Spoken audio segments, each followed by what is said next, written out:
Okay. Alright. Let us see. Hello, Cryptid.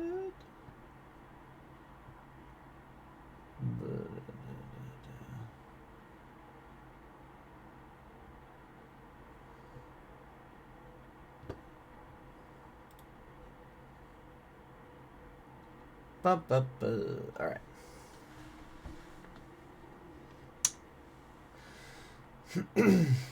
Whoa, cat kid. Yeah.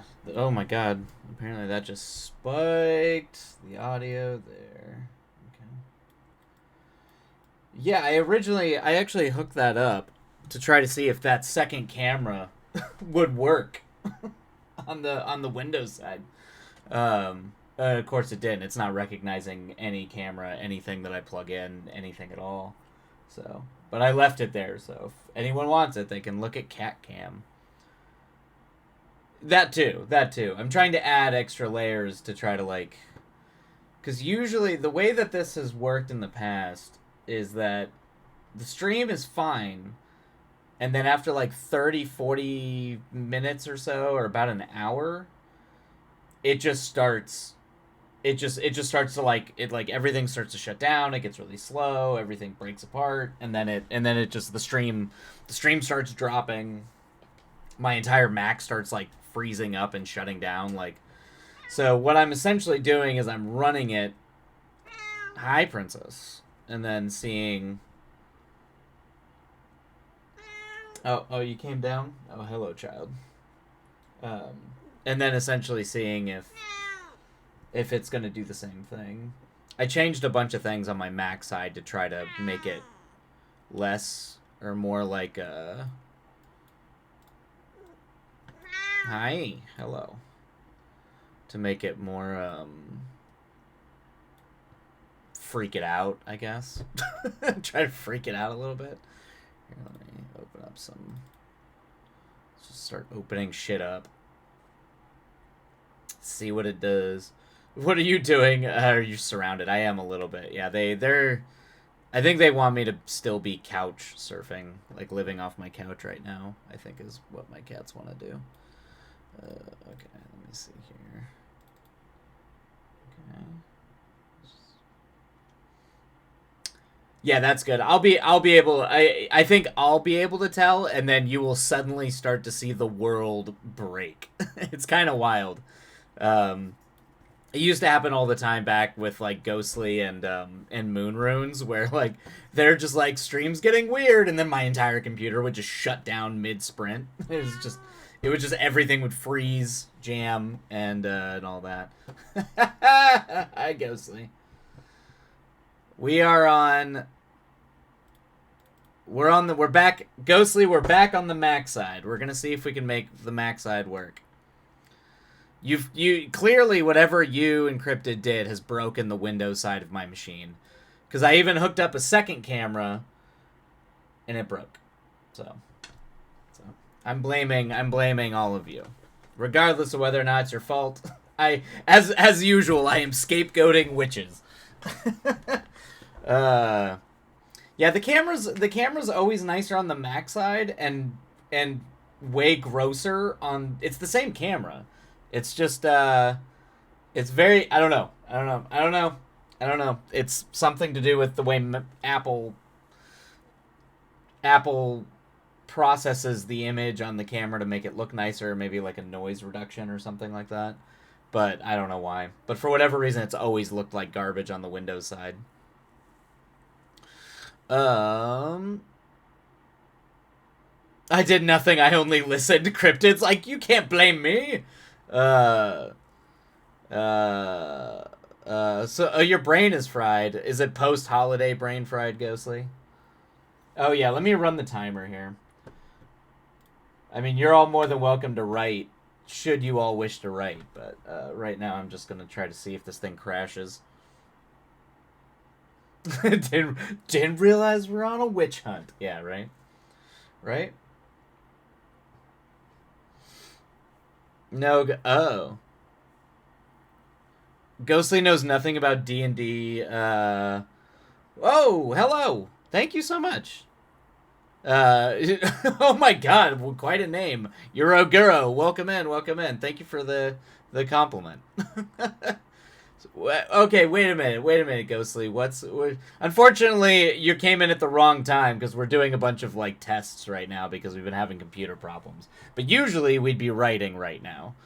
Um, but anyway, what's going on, Ghostly? Ghostly knows nothing about D&D, though she's been playing for 2 years. Um, and so now you're brain fried because of. Oh, Ghostly has never actually made a character sheet. How did you make that work, Ghostly? How the hell did you make that work? How did you play D&D? Were you just doing like the improv stuff? Do you just like Oh, so she's trying to figure out how to do spells. How did you Okay, okay. Oh, your DM made it. Okay, I see. I see. Okay. That's okay. Okay, I can see. Oh man, Ghostly, your D&D is not an easy game mechanically. There's a lot of stuff and there's a lot of spells. Um oh man. It's yeah. Like I don't think there's been a simple or relatively simple version of Dungeons and Dragons since like the rules cyclopedia or basic, but it can be a pain and the spells are overwhelming. I was a baby who my DM shown pity on her for the past 2 years. It basically made her character. She made. Oh, okay. Your DM made you character sheet. So just okay. Yeah, yeah. 5e. Yeah, I figured you're probably in 5th edition. Oh, simple. That is 5th edition is simpler than 3rd edition, but 5th edition is way more complicated than basic D&D. Way like the rules cyclopedia or like original, like Moldvanian basic D&D is a lot simpler. But in like modern D&D, 5th edition is like as pared back and simple as you can get. Everyone else is playing knew what they were doing. Yeah, yeah, yeah. I man, so I've run into this problem when I'm running it for all these like running D&D for these kids is I just wish I could run like half the other games that I have that are a lot simpler mechanically.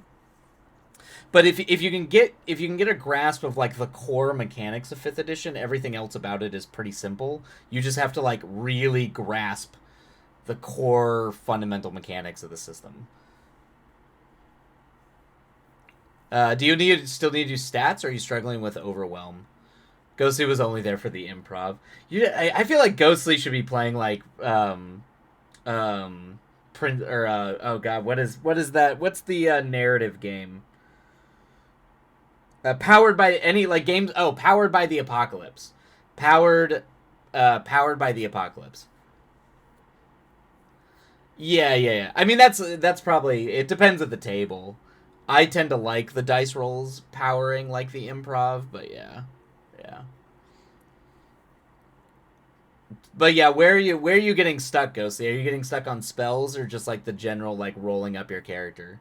Yeah, because then you can't make the plot choices dice do, and then you have to run with it. Yeah, that's kind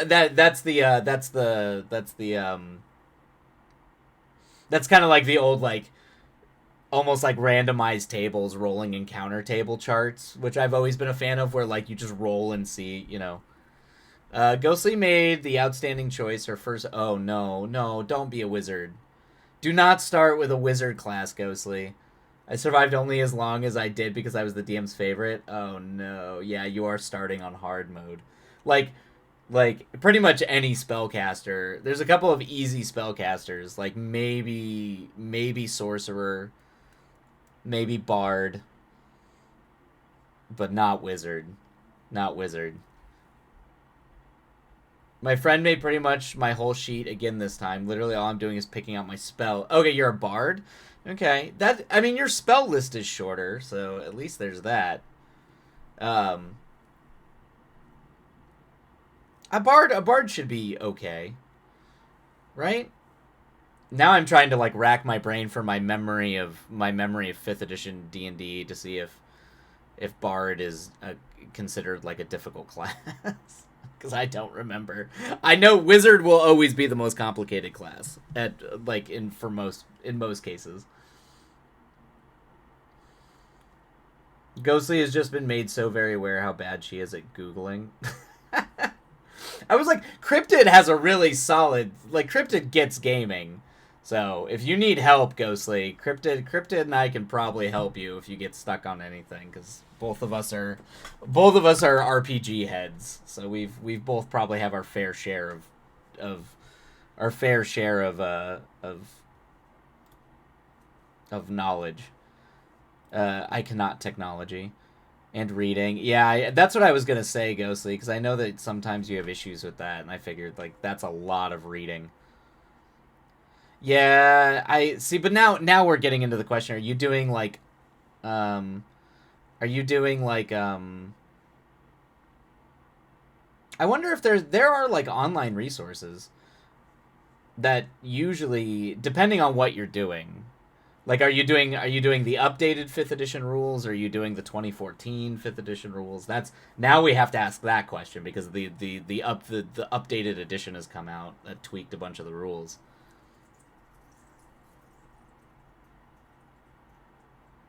Okay, so Bard straight got it. Okay, yeah, yeah. I'm assuming. Yeah, there's the problem with D&D Beyond is that unless you're paying for it, it limits a bunch of stuff.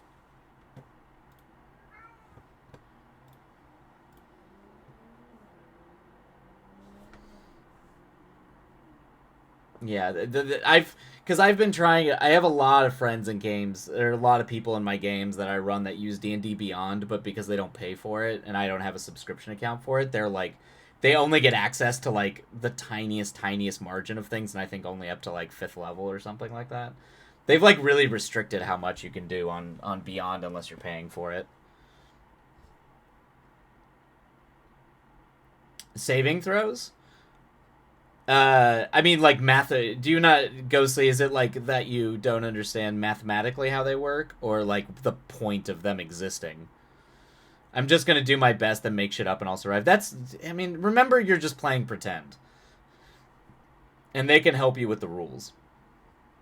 But you will want to at least know what your spells do, because that I will say as a DM, that's always a pain when you have to look up spells because people don't know the spells.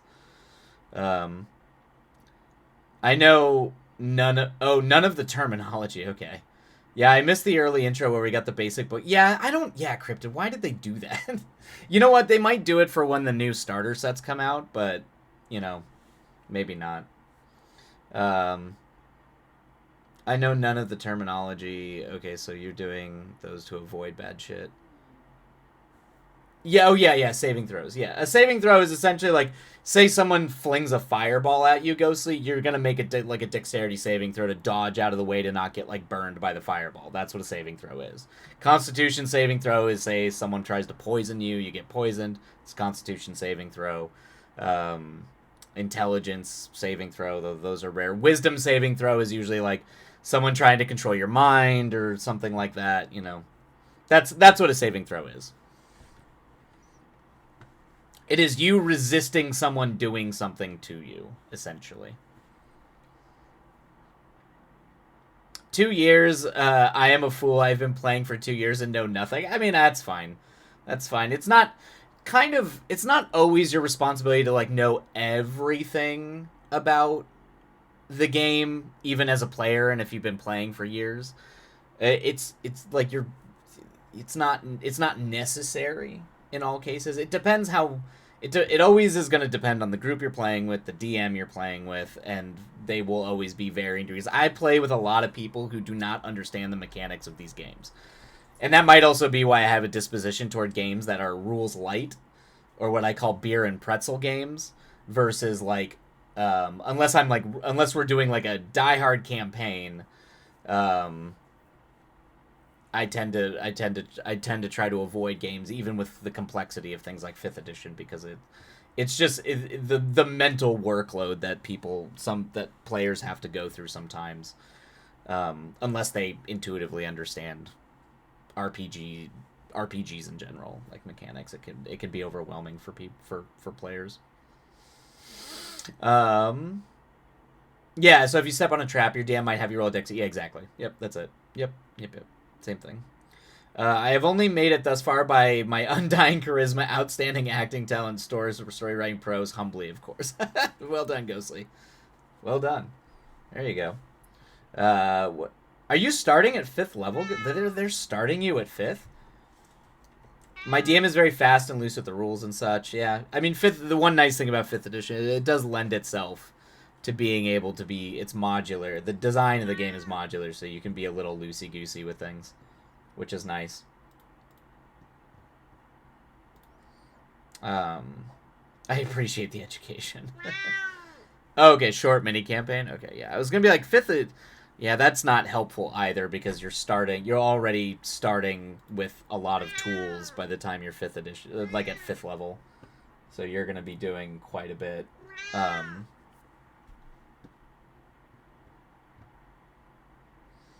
Yeah, and they didn't tell you what.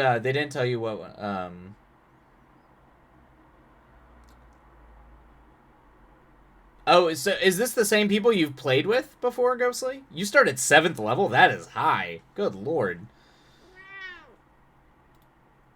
Like, D&D starts to become so okay. Ooh, man, 7th... You generally start at 7th level? That is... D&D becomes so overpowered, it becomes hard to run at, like, 12th level. Like, 12th... pretty much anything after 12th, 13th level is rough. As someone who's done a lot of DMing for 1 through 20 campaigns, it gets very difficult, so I am shocked they start you that high.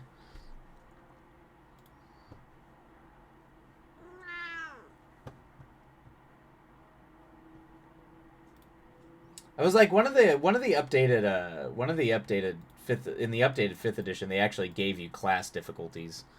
But I'm assuming if you've been playing with the same crew, then I'm assuming you're playing in the 2014 rules.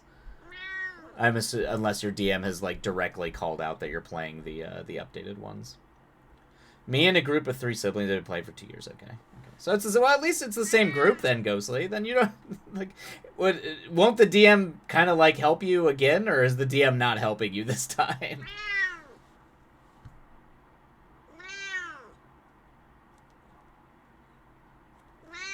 Well, Tort is spasming apparently. Okay, so I'm gonna send you a link in the Discord, and you're going to pick 3 cantrips. Start. Hi, Princess. I know. Okay.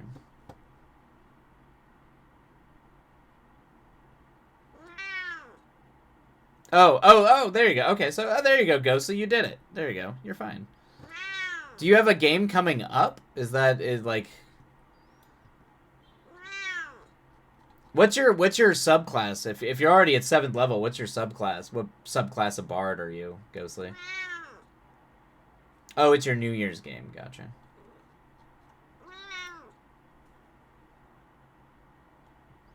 Yeah, I was gonna be like, you got this, Ghostly.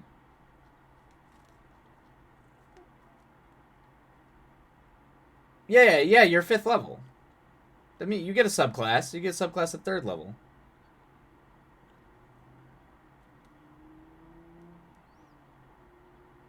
Yeah.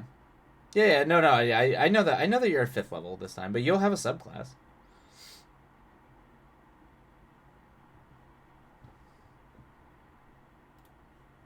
I'm just still shocked that they start you so high. You have no idea what subclass you are? You know, I took... Oh, gotcha, the College of the Phantom, okay. Okay, the Ravenloft one. Yeah, I know that one. That's the one where you get to, what is that one? Let me look. Let me look. Van Richten's Guide to Ravenloft. Let me look.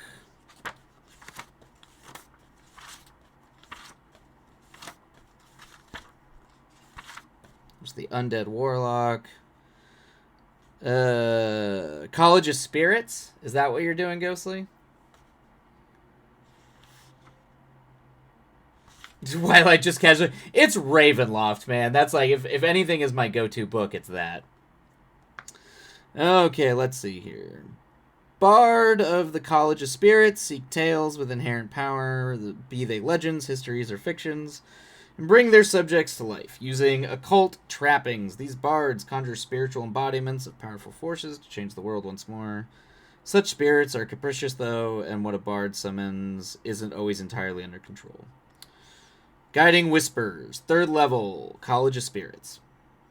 You can reach out to spirits to guide you and others. You learn the guidance cantrip. Oh, cool. Alright, so you get guidance, which doesn't count against the number of bard cantrips you know, and it has a range of 60 feet. So that's good. You can cast guidance on your fellow people. That's good. Yeah, okay, she's all clairvoyant. Very good. Spiritual focus. You employ tools that aid you in channeling spirits, be they historical figures or fictional archetypes. You can use the following objects as a spellcasting focus for your bard spells: Candle, Crystal Ball, Skull, Spirit Board, or the Tarokka deck. Why do I want to guess that Ghostly is going to use a skull? if I've learned anything, or maybe not, that would be my guess, though. That would be my guess, given the that show based off that book series. Tales from Beyond. You reach out to spirits who tell their tales through you while you're holding your spiritual focus. You can use a bardic action to expend 1 use of your bardic inspiration and roll on the spirit table. Very cool. Using your bardic inspiration die to determine the tale the spirits tell you. You retain the tale in your mind until you bestow the tale's effect, or you finish a short or a long rest. You can use an action to choose 1 creature you see within 30 feet of you, and it can be you, to be the target of the tale's effect. Once you do so, you can bestow the tale's effect again until you roll it, or you can't until you roll it again. You retain only 1 of these tales in mind at a time, and rolling on the spirit table immediately ends the effect of the previous tale. Okay. Cool. Okay. No. There is a show that Ghostly actually recommended that I watched that involved a talking demon skull that kind of becomes everybody's buddy. But I do know what you mean, and that show indeed is older than Ghostly Cryptid. But no, this was what the hell was the name of that show? That was based off that book series. I don't know. I just remember it was like one of the things Ghostly dropped in and recommended. And then it's like about they like hunt ghosts. They're like British ghost hunters. What the hell was that show called? It had a good first season. It was on Netflix. It was pretty solid. Okay. Okay, and then I guess these spirit tales give you like cool effects. Okay. Yeah. I can see why Ghostly would pick this. This is a very good like role play.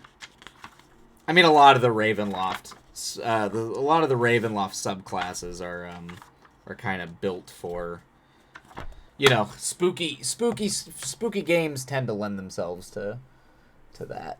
Ugh. All right, there we go. Yes. Let's see here. I do like, it's interesting to see the music skipping from time to time. I'm not a fan of that. But so far, I'm not seeing the CPU lose its goddamn mind. Okay. Thank you, Ghost Lake Lockwood.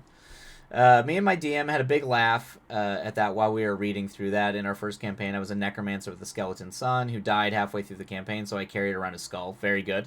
Classic. I also get an orb, which turned me into a shadow person. Very cool. The deity of this orb is called the Candleman. Oh, the camera. Oh, did I just get a crazy glitch? Let me know if did anyone notice a blip on their screen while they were streaming on Twitch? Let me know if something got wonky. Oh, hey, Tokagon, thank you so much. Thank you. No? Okay. All right. Maybe that was just my browser. So we thought it was a match made in heaven. Nice. Amazing show. All should watch it. It was a fun show. Okay, good. Not on your end? Okay, good. Okay. Because we know, Ghostly, you've been through this before. In theory, what happens is like either my monitor on this side freezes and then I can't access or do anything. Like if the timer will freeze usually because my entire monitor completely locks up. And then like the CPU system starts to crash. And then stream starts to get all blippy and crazy. That is in the past what has happened. I have changed a bunch of things around on the Mac side, and I'm hoping, and like OBS has had 1.5 million updates. Okay, yeah, see, that's interesting because it keeps doing a weird thing on my monitor here. Hi, princess. But so far it has not done that. The good old day. I missed a chaotic time. Then yeah, that was. I mean, also because I've also changed the camera. I don't have the fancy camera hooked up and patched in anymore. So I'm hoping that like that means that it won't freak out. Let me see how hot the machine is running. It's not like blazingly hot. So in theory, what are you doing? What are you doing, child? Okay. Thank you. All right. Well, I mean, so far I've got like 9 windows open here. Hi, princess. Oh yeah, how was everybody's holidays? People have a good holiday? Oh. Ghostly got a lovely Christmas present this one. One I think, oh, nice. All right, let me see.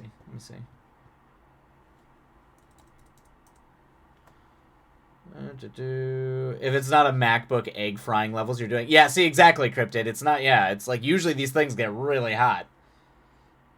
I wonder, you know what? I wonder if that's just Safari being stupid. I'm using Safari and not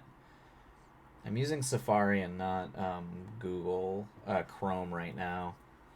But we're at what? 30 minutes on stream. So far so good. We're running the timer. I guess, I mean, I'm not like exactly zooming around. Use Safari. I don't generally use Safari, Ghostly, but unfortunately I have to attempt to do something. Oh shit! Did you get like cast signs? That's dope. And of Ghostbusters? That's a great script, by the way. Ghostbusters is a fantastic script. You got a Ghostbusters script and The Princess Bride signed by the cast? That's rad. That is rad, Ghostly. Those are solid gifts. Holy shit. Oh wow, I was gonna say that Ghostbusters one is crazy. Oh, it's just a print, but I think they're pretty neat. Yeah, I was gonna be like that is a. It was like particularly because Harold Ramis is dead, so it was all right. I've got one more pudding this weekend, but the week off has been good. That's good. Yeah. It's kind of why I'm not doing words right now. I needed kind of a downtime, and after also having to deal with apparently my machine not working, I'm like, it's all right. I'm just gonna go read my book. I'm gonna go read my book and watch some weird movies. Oh, you've got one more outing. I gotcha. Yep. Twilight. I started a book I need to read. Oh boy. Oh god. Ghostly, I have a giant stack of books. But what book? What book is it? What book must I read?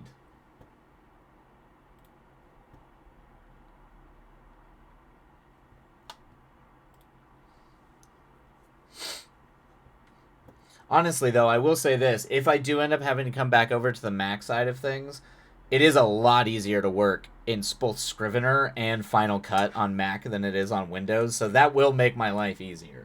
I would not complain about that fact. It makes a lot of other things more difficult, but it at least, like, the actual, like, programs I use just work a lot better on the Mac side. Oh, shit! Paul Tremblay. I know Paul Tremblay. It's called Horror Movie. Yeah, I did not know he wrote... I did not know he had a new book out. That must be his latest. Yeah, I know Paul Tremblay for sure. Let me see. When did this come out?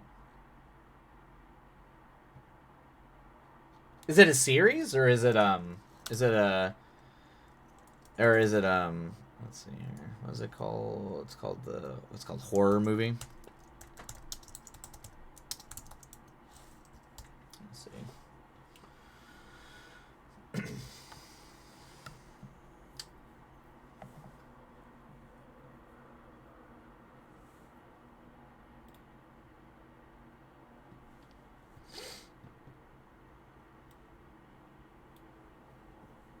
Okay, good. Yeah, as long as if it's a standalone, I'm a lot happier. I'm not looking at getting into any series right now.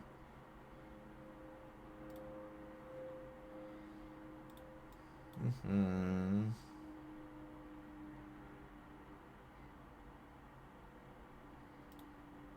All right, let's see. A chilling twist on the cursed film genre. Okay, so like The Ring. Okay. From the genre. That's right. That's the Paul Bear's Club. That's and Cabin at the End of the World. I know of. I'm actually shocked that they haven't made that into a movie yet. In June 1993, a group of young guerrilla filmmakers spent 4 weeks making Horror Movie, a notorious, disturbing art house horror flick. Yes, very much my jam. Very much my jam. The weird part. Only 3 of the film's scenes were ever released to the public, but Horror Movie has nevertheless grown a rabid fan base. 3 decades later, Hollywood is pushing for a big budget reboot. Oh, that's pretty cool. That's a cool premise. You know what's interesting is, you know what it reminds me of is I remember my buddy and I when I first moved to LA were thinking about writing a web series, like a horror web series where a film crew goes out to go make this movie but it's told from the point of view like of the editor, and he just gets like hard drives of footage that he's like putting together, and then they like disappear, go very Blair Witch style, they go missing, but he keeps getting packages of footage. And he's like trying to decide what to do with it, and then he starts watching the footage, and then he starts going insane. It was like, I mean, this was like way back when like everybody was talking about making like crazy YouTube web series, and that was like the big next thing in Hollywood. But that kind of this kind of reminds me of that a little bit. It's kind of a similar setup a little bit, yeah. The script in the book for the horror movie reminds me a lot of the type of movie you would write. It's a very bizarre concept that I imagine would come out of your brain. Oh, very cool. That's cool that they incorporate the script in there. That's pretty rad. Let's see here. The man who played the Finn Kid is the only surviving member of the cast. He remembers all too well the secrets buried within the original screenplay. The bizarre. Okay, so it's a very like, we're gonna get into some like occult screenplay shit. The bizarre events of the filming and the dangerous cross lines that on set that resulted in tragedy. His memories flood back in. The boundaries between reality and film, past and present, start to blur. But he's going to help. But he's going to help remake the movie, even if that means navigating a world of cynical producers, egomaniacal directors, and surreal fan conventions. Interesting. It goes into the fan convention. That's cool. Horror fan conventions are weird, very weird. So that's cool. I enjoy that. Demons of the past be damned, but at what cost? Yeah, that's pretty dope. That's pretty dope. I'm listening on Audible, and the audiobook is so well done. Okay. R.I.P. whoever had to dial that in and remember that book for the next 5 years. Yeah, right. That's cool. Okay. And it's okay. And it's worth I don't generally listen to audiobooks when I read novels like this, but I'm like running out of I'm really running out of like I'm reading too many books right now. And so I kind of have to start putting them into audiobook format. Maybe if it's a good audiobook, maybe this will be the one that I put on my audiobooks next. Hi, Princess. All right, it looks very good. This definitely looks like my jam, Ghostly. Thank you. Okay. All right. Alright, I'm adding this to my Kindle list, and maybe I'll get it on audiobook. The audiobook cuts from the POV of the writer, the guy from the original movie in the past, where it's a crappy recording of a read-through for the script itself. Oh, that's cool. Oh, it's like a rehearsal read, like a table read. I'm a big fan of that. That's a good time.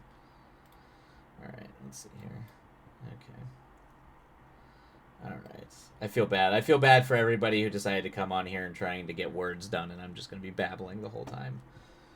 Oh, you know what I should do is I should change the change the thing.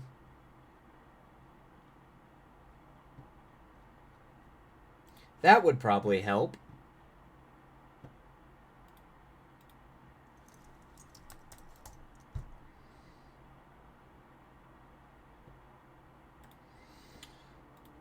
There we go. All right. I have tested it to a testing stream, so I'm trying to change it so people don't, because it was still under writing and reading, and there's not really going to be much of that happening tonight. This is mostly just me seeing if this system is going to completely shut down on me.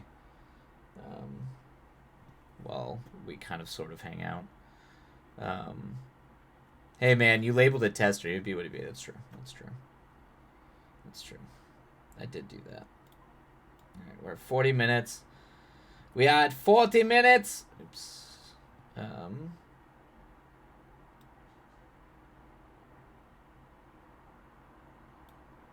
shit. That is not what I want. Yeah, let's do this. Let's just, okay. Kind of wanted. How do I do it, like, on top? There we go. There we go. Good lord. Good lord! I'm breaking everything. Okay. There's writing on the screen, so technically it's not running. That's true, yeah.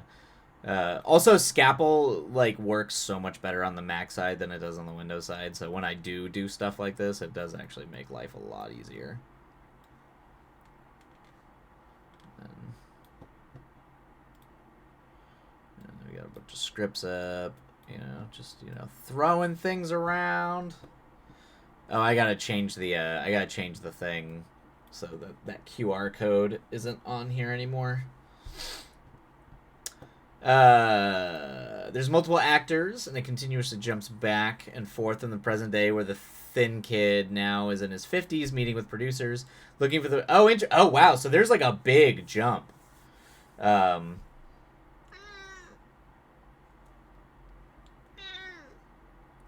Interesting. So there's a pretty hefty, like time jump there. Now in his 50s, meeting with producers, looking at the project in respect to the actual script and the days on set. That's interesting.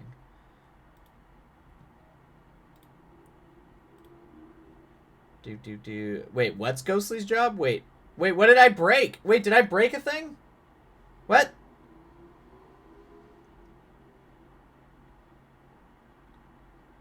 That's Ghostly. Wait, what did I break?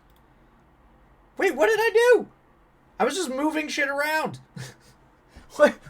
What did I break? There's already a bull in this China. That's true. Oh, I just said I keep breaking things. That's true. That's just by default. Just anti-tech hands. Rude. I'm only an hour in and it's fascinating. Very good. Okay, yeah, that's good. The main character reminds me of an older, slightly more jaded version of yourself. Oh shit. Okay. Is that the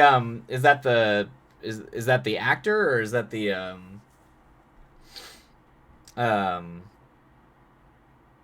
which main character is it? I don't know what you broke other than your brain a little. That's the brain. Yeah, that I think I might have just been born that way. I'm not sure. What is happening? What?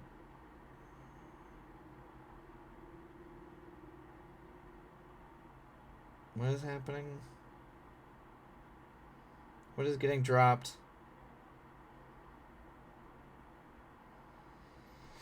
Okay, alright, that doesn't matter.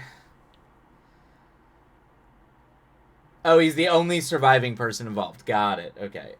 Read the book and decide. Okay. Okay. Okay. Okay. Is that a compliment or a roast? Okay, the main character is the guy who played the thinking. Got it. Okay. Okay. And he's the only surviving. Got it. Got it.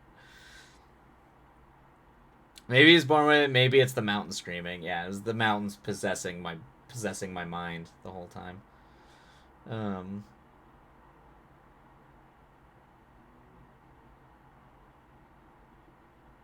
Okay, all right. I will give the book a read. I will give the book a I will get that book probably on audiobook because I don't know if I'll have time to sit down and read it. Um, but that's good. There's not as many. I feel like there's I've been really disappointed with horror books in recent memory. There are not a lot of books out there that like legitimately scare me or like or really give me like that really visceral horror feeling. I don't know. I feel Ghostly's Long Con of a Roast. If anyone was going to do like a multi-layered like like you have to really buy in and have it go for like years and years just to roast somebody, it would be Ghostly. That is 100% a move I could see Ghostly really doing. The Andy Kaufman of a roast where you just really laying that groundwork for a punchline that's not gonna come for years. I saw it at Barnes and Noble and thought of you because indie horror film. That's Max, the capitalist bread and butter. Exactly. That is indeed, not wrong, not wrong. It's not scary yet. But it's unsettling. I'm still at the beginning. Yeah, yeah. That's the thing is, I mean, even Stephen King. Stephen King could really creep you out. I will give him that. I don't think he was very good, and I actually like it's. I find his books hard to return to because because I don't. Sometimes they're just so absurd, but he can really put you in a creepy headspace. So he is good at that. Um, but yeah, I what was there was like a horror book that came out not too long ago that everybody was raving about, and I couldn't. I think I stopped reading about maybe like 8 chapters into it. I think it was called like The Ninth House. It just didn't. It just wasn't. Maybe it took. Maybe it was. I just was being impatient with it, but it just did not. It did not hook me. I'm here for the really well written characters. Okay, so it's well written characters. That's always a benefit. Maybe it's the voice actor, but I believe this guy is real and that's impressive in my book. Interesting. Okay.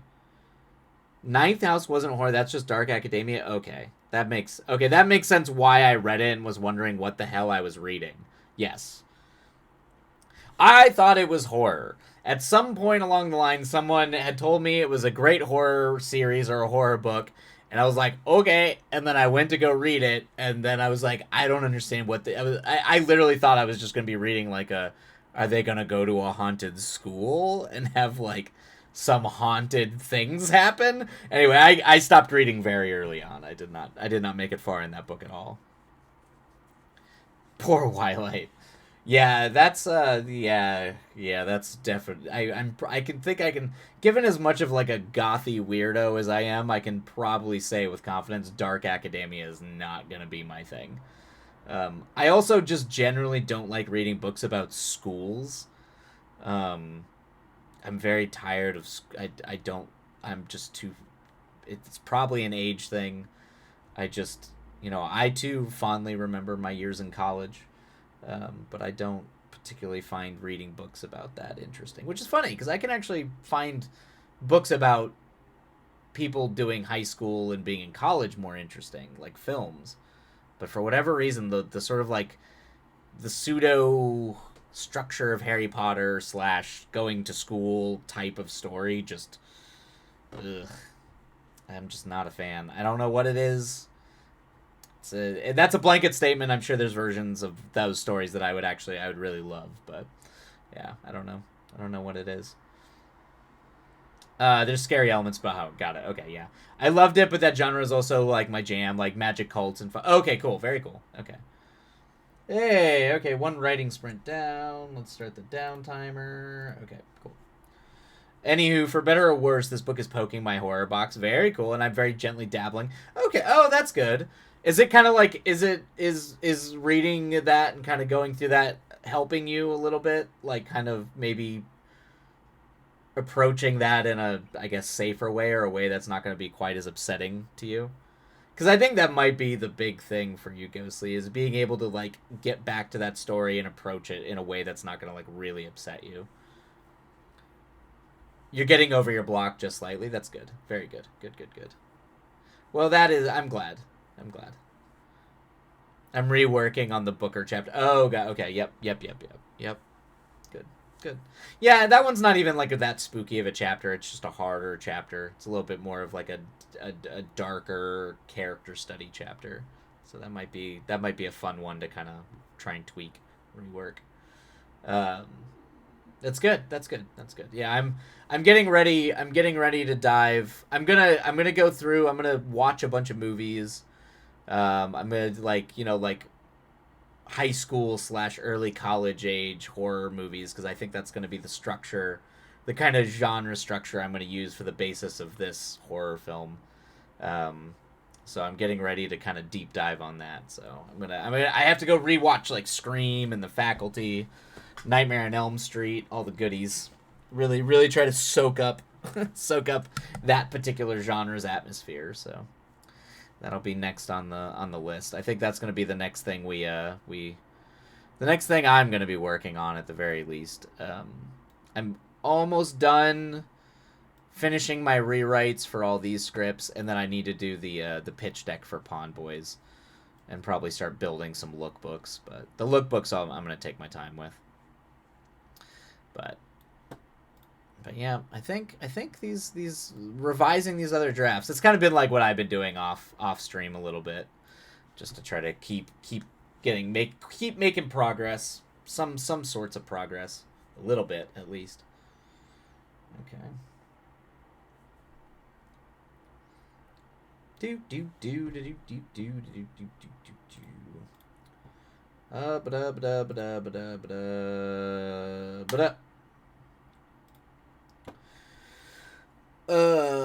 I decided this man is going to be sad in his apartment when his elderly neighbor barges.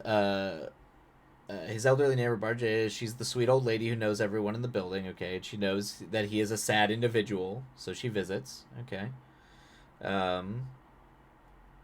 While she visits, we learn it's his 29th birthday, or his 29th birthday just passed. While she is over, he gets a call from Beth, and that bit's the same. Okay, interesting. All right. I'm still waiting for the Sword and Sorcery book. I am working on the Sword and Sorcery book. The Sword and Sorcery thing is happening. I did a little bit of, I definitely did a little bit of that off of, I worked on that a little bit off of stream. So, it's coming along. The subtle novella, I want Skull Virgil. All right, yeah. We'll see. Maybe I'll start dropping some chapters. Some short chapters for y'all when I get to it. It'll be interesting. I think the prologue, the prologue might be a little intense for Ghostly. We'll see. It's definitely weird. It's a weird intro, but we'll see. That might be one that Ghostly's gonna have to skim, but the rest of it should be fine. I mean, there's a little bit of like blood and guts and sword and sorcery going on, but I'm imagining Ghostly can mostly handle that. If Ghostly can handle rubber and that weirdness, grab a hands. Ghostly birthday present. Oh, that's funny. That's funny.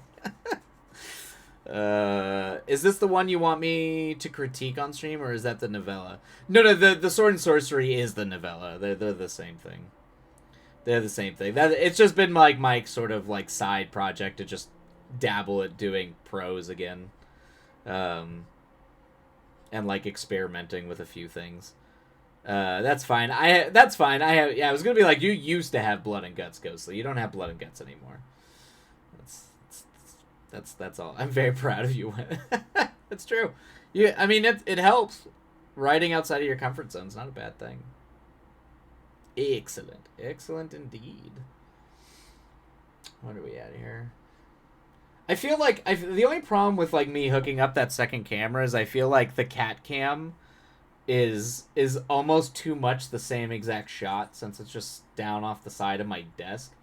But at least it's a clean shot of watching the boy sleep. But yeah, I don't know.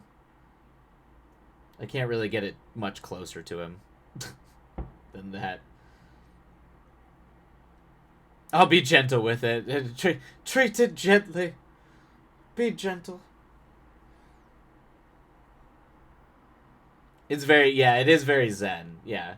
I mean that's kind of his thing. That's really what he does. He just sits there and like, you know, he just sits there and naps. That's kind of his thing.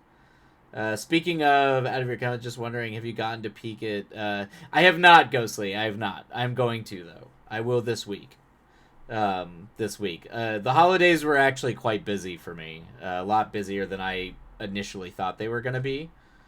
So I have been a lot more social. I have a lot of folks suddenly wanted my presence at their location, so I had to descend my mountain and be a social person, which is pretty rare for me. But I'm at the age now where you kind of gotta like, you know, jump at those opportunities because folks are busy with their lives usually. So. Oh my God, Cryptid! I called it. Oh, are these? Oh, was that it? Were these the assumptions? Is Wildlight had to go talk to people for multiple days in a row? It's true. I did also go see Nosferatu twice, which took up a lot of my headspace at the time too. So I was also doing that too. Pick out lotto numbers, Ghostly. That's true. That is true. If you're feeling like you're on a roll, you know, maybe gamble. do some gambling, everybody. Just gonna go down and go for a California split. Just try to win some of my poker money. Pick out lotto numbers, go twice. I need to hear my thoughts. My thoughts on Nosferatu. My words. People are going to invite him to things, last minute holiday things. Oh yeah, that actually kind of is what happened. There was a lot of back to back to holiday things that I ended up being brought out to, ferried out. I think it was mostly because people wanted to convince themselves I was still alive. No, there was a lot of other things going on that were really nice. It was very, very, very, very, very warm, very cozy, very, very much love amongst friends. It was very nice. It was, and I got to watch the first 2 episodes of my buddy's show, which was fantastic. They were rough cuts of it, but it made it, you know, nice little previews. It was very, very cool. I'm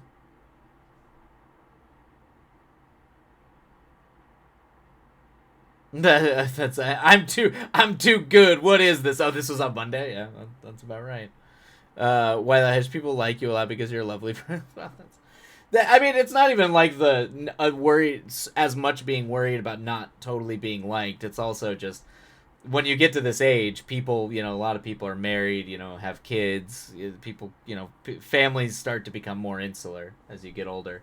So if you're not, the joke is always, you know, when you have your friends start inviting all the, you know, the the non-family folk, you know, that's kind of that's always the we like to have fun about that, us strange stragglers. Well, you talk like you drink Ovaltine. You're not ancient. Calm down. It's true. It's true, but this is the age. This is, I mean, this is, you know, 30s, mid to late 30s is when, like, families are being started. Usually, if they are going to have kids, they have kids. But the kids are still pretty young. And that's just kind of the process. There is a process of that. And, you know, it's not like it is just an aspect of time, availability, and how essentially families survive that create sort of like pockets. Yes, okay, yeah, that's right. But yes, please tell me what you thought of it. I've been dying to know. So I am currently trying to figure out whether or not Nosferatu is going to dethrone. All right, we're gonna start the timer again really quick. I'm I'm I'm trying to figure out whether or not Nosferatu is going to dethrone Dune Part 2 as my favorite movie of the year. It's it is absolutely almost guaranteed to be my number 2 movie of the year. Um but I'm still trying to suss out whether or not it does what it's trying to do so effectively well. He's channeling a lot of like, particularly stylistically, the types of films that I prefer. A much slower style of cinema, a much more a lot weirder. It's not as weird. It's definitely, but see, the interesting thing about that is also not my favorite. It's also not. It's not my favorite. I learn why I write these spells really quick. um, I've heard so many things. I'm chewing on the bars. Oh yeah, yeah. Um, it's interesting. It's very interesting. Because my favorite Robert Eggers movie is The Lighthouse. Like and I don't think Nosferatu is better than The Lighthouse, but it's definitely like on par with The Witch. And it's like in terms of like the technical prowess, the actual like filmmaking itself is better than is better than The Witch. Um, but what he's trying to do with it is very effective. It's a completely his take on Nosferatu, his take on kind of like the more like psychosexual deep diving into the sort of the depths. I haven't seen it done in this way. I just haven't seen it. I've always seen when people try to deep dive into kind of, most of the time everyone tries to, it becomes romantic.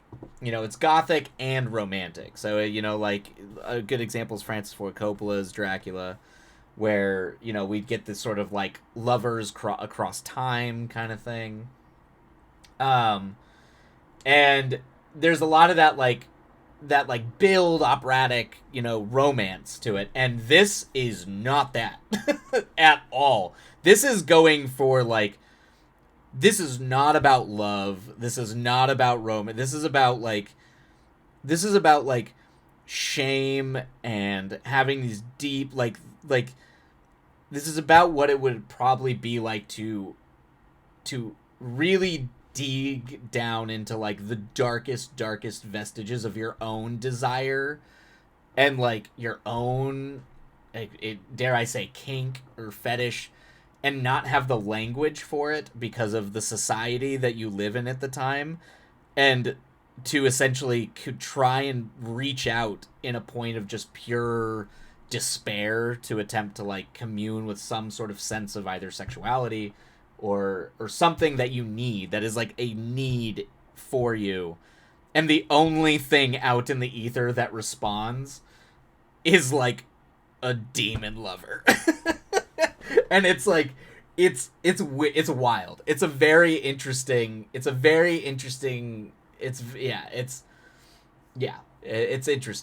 It's not this is not star-crossed. This is not Mina was like, is the reincarnation of Dracula's, the woman that Dracula lost, and then became the cursed vampire creature. This is definitely like a deep psychological and visceral take on like truly looking at the darkest parts of your own humanity, and accepting them, like fundamentally succumbing to them as a way of like, the only way out is through, sort of thing. Also, Nosferatu, like, is he's definitely the best vampire I've ever seen. One, because he's definitely historically accurate. He looks like an old Transylvanian royal undead person. like but also at the same time like undead and monstrous and frightening. Yeah, Ghostly. I mean, this movie is definitely cranked up on the psychosexual side of things, so I don't know if. Yeah, I don't know. Um, that's what I've heard, and I'm here for it always and forever. Which, if you think more about it, is that it more fits with that time period because that was the era. Yeah, it's true. Yeah, well, it is definitely making a commentary on how women were treated at that time, for sure. It's definitely leans into the fact that like this sense of despair that she feels and like the fact that she can becomes fundamentally the prey of this other thing is kind of like a product of its time, a product of the inability for anyone to actually like fucking see her for who she is. It's very tragic. It is very tragic. Oh no, the ads. Bezos, who would get in the way of a vampire movie discussion. Yeah, it's not like um, I guess the thing I would say is like it's definitely not like in your face about these things. I actually think there's probably a way that Ghostly you could watch it and not be like, well, maybe not. I think some of the nightmare imagery might be too much for you. Not even like the psychosexual undertones of the film. I don't even know if that would be what would turn you off to it or like really upset you, but the imagery in the movie is really viscerally disturbing. Like it's very disturbing. That might be what does it more than anything. Particularly, there is a full nude vampire bit in it, which is very wild. So, but it is it's just it is really really disturbing. Like the nature of the the and the way the vampire kills in it is also very dark and disturbing too. So it might be a little too much.